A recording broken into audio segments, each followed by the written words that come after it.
The first time she said it, her voice stayed remarkably steady. There was no tremble, no crack in her tone, and surprisingly no trace of open bitterness. "My family sent me here as punishment." She stood on the cracked, uneven sidewalk outside the modest brick house in Dayton, Ohio, her arms wrapped tightly around her chest, as if she were physically holding her broken pieces together by sheer force of will. Her name was Madison Carter. At 17 years old, she was consumed by deep rage at the world around her and completely convinced that every single person in her life had already given up on her for good. If you believe in the power of kindness, the beauty of genuine second chances, and the incredible ability of stories like this serve as powerful reminders that even the hardest, most guarded hearts can eventually soften and find healing. Andrew Miller knew the face of anger all too well. As a devoted single father raising his 8-year-old son Noah alone after tragically losing his beloved wife Rachel in a devastating car accident 3 years earlier, he had stared directly into the depths of grief. He had held his young through those painful experiences. Andrew had learned an important truth. Pain rarely arrives first as gentle tears. More often, it shows up wearing the fierce mask of fury and rebellion. Madison's probation officer had contacted Andrew about 2 weeks earlier. The teen had been caught shoplifting multiple times, frequently skipping classes, and getting into repeated fights at school. While none of the incidents were violent enough to warrant juvenile detention, they were serious enough that her exhausted family had finally decided they were done. Rather than sending her to a formal detention center, the court ordered her to complete community service hours under Andrew's supervision at the small youth outreach program he ran directly out of his own home. Andrew wasn't a wealthy man. He spent his mornings working as a skilled mechanic at a local shop and dedicated his evenings to tutoring and mentoring neighborhood kids who were quietly slipping through the cracks of society. The outreach center was nothing fancy. It was simply his converted garage, furnished with mismatched donated chairs, shelves of well-worn books, and a faded old rug that had seen better days.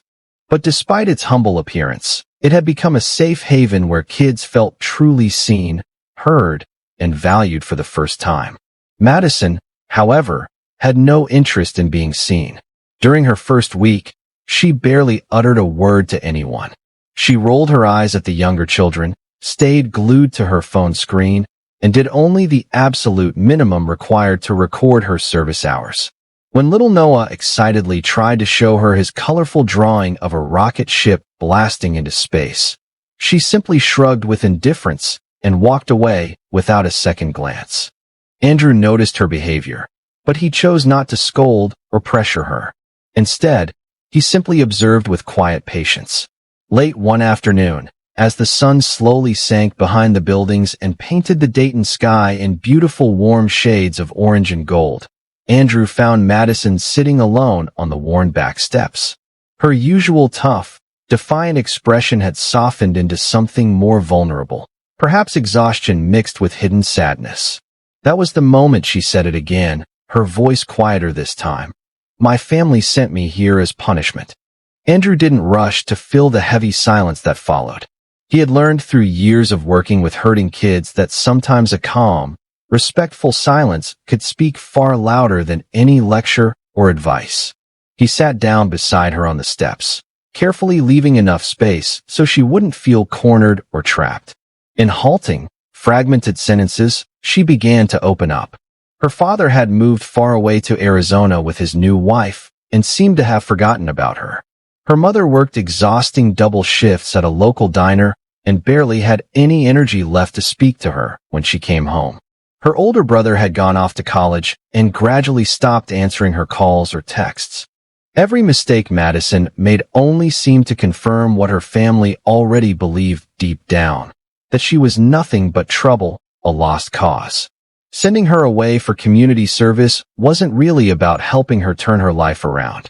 It was simply their way of getting rid of the problem she represented.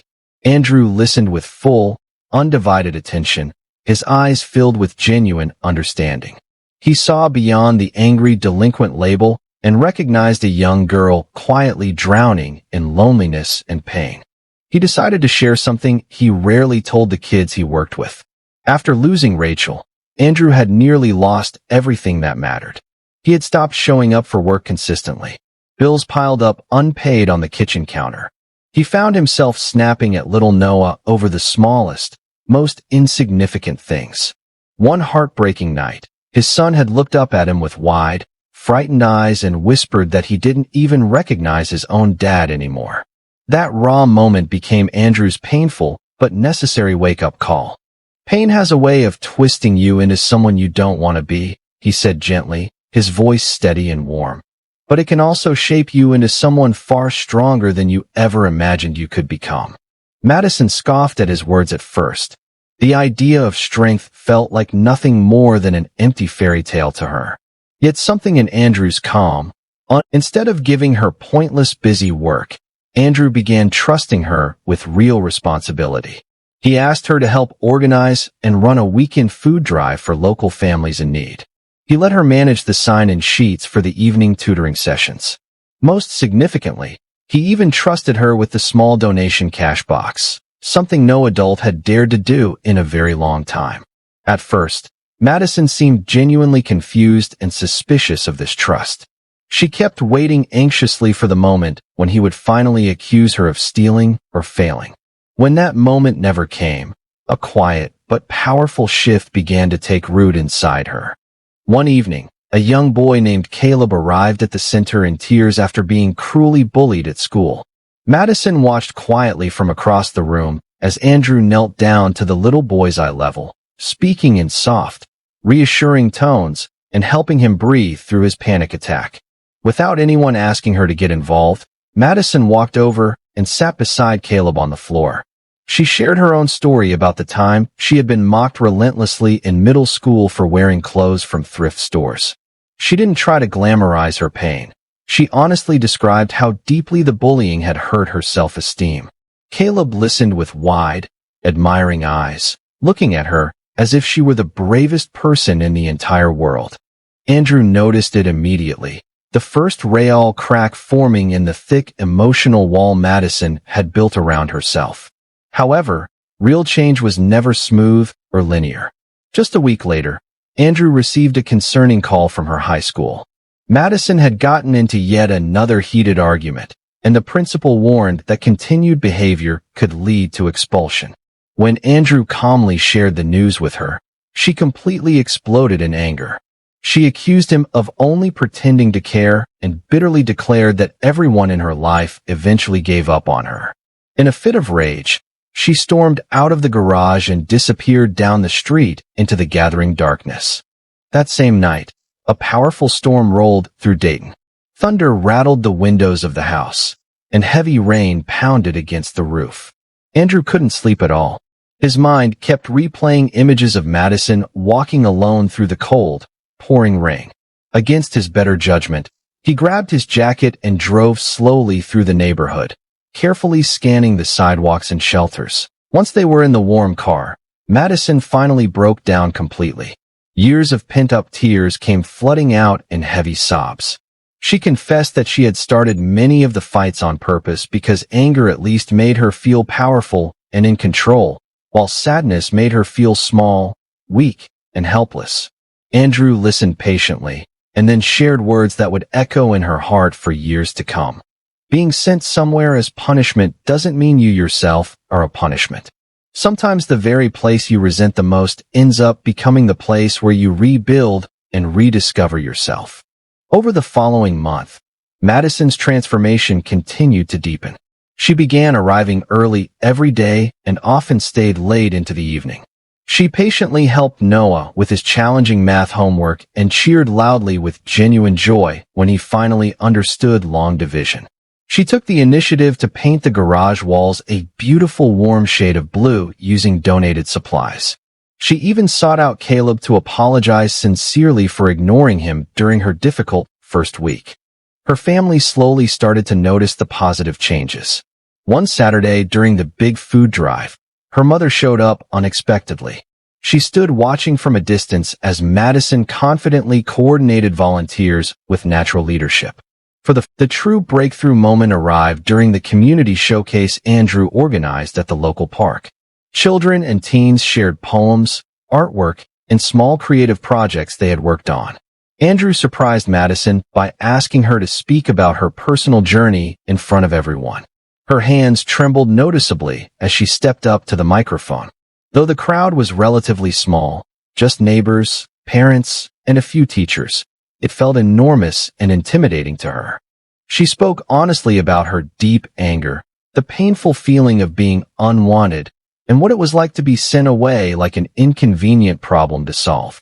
Then she opened up about the powerful impact of the first time someone chose to trust her again.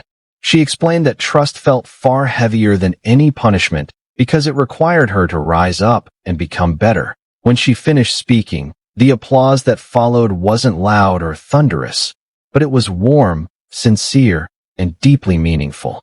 Her mother stood in the crowd, quietly wiping tears from her cheeks.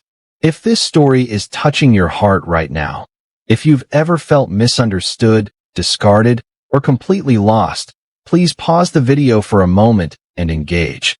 Like it, share it with others, and help spread the powerful message that real hope is always possible.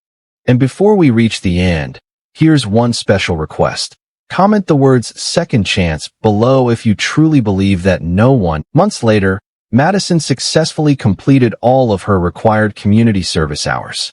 She could have easily walked away at that point, but she made the choice to stay on as a dedicated volunteer. Her grades in school began to improve steadily.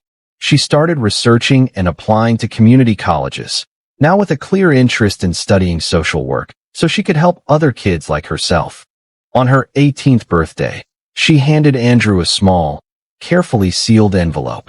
Inside was a heartfelt handwritten note thanking him for never treating her like she was just a punishment or a burden. She wrote that on the day she first arrived at his house, she had been certain her life was already decided and ruined. But his quiet, wise words that evening on the back steps had changed her entire perspective. He hadn't argued with her pain or tried to dismiss it. He had simply and patiently shown her that another path was possible. Andrew watched her drive away that night, no longer seeing her as the troubled teenager who had been forced into service, but as a strong, capable young woman confidently stepping into her own bright future. Little Noah stood beside his father, holding his hand tightly. Years later, Madison would often tell others that being sent to that little brick house in Dayton, Ohio, turned out to be the best punishment she had ever received in her life. It was the place where she finally learned that being broken doesn't mean being worthless, and that her anger didn't have to define her identity. Sometimes the people who arrive in our lives completely in pieces are the ones who leave whole and healed. And sometimes the words that have the power to completely change a life aren't loud, dramatic, or grand. They're quiet, steady, consistent, and deeply patient, exactly like Andrew's were.